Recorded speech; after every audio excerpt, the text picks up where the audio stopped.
Really thrilled to be here.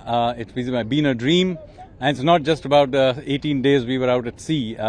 This is something that goes back 5 years. It came from concept to design to actually building the ship, then testing it, and then of course the voyage itself. The last 18 days has been absolutely quite a journey, and the ship behaved itself very well. I think people underestimate the technologies used by ancient Indians and ancient mariners. So let me say that a lot of people have made this happen. There's obviously the encouragement of the Honorable Prime Minister, without which this wouldn't even have started.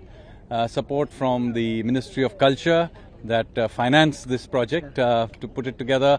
The Indian Navy, which obviously both supervised the building of it and then crewed it for this voyage. There were others, Ministry of External Affairs, Ministry of Shipping. So there are a lot of people who made it come together. And of course, we brought on board traditional shipwright Babu Sankaran and his team. And of course, the amazing crew that sailed it, led by Commander Vikas Sheron and the expedition chief Hemant, who, by the incidentally, was also involved in the designing of the ship as well.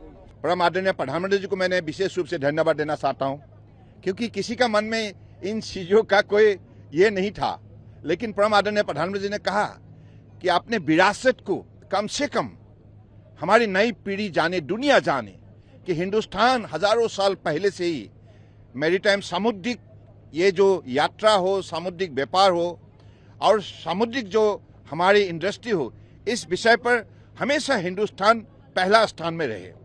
तो इसलिए सदियों से हमारी जो भी विरासत है, हमारी इतिहास है, इस इतिहास और विरासत को हमें बढ़ावा देने के लिए निश्चित रूप से ऐसा ही एग्जाम्पलरी इनिशिएटिव लेना होगा। तो आज परम आदरणीय प्रधानमंत्री जी की कुशल नेतृत्व ने, उनकी विजन ने आज ऐसा एक सफर संभव की है, यात्रा संभव की है, जिसके वजह से हम दोनों देश का रिश्ता और भी मजबूत हुई है।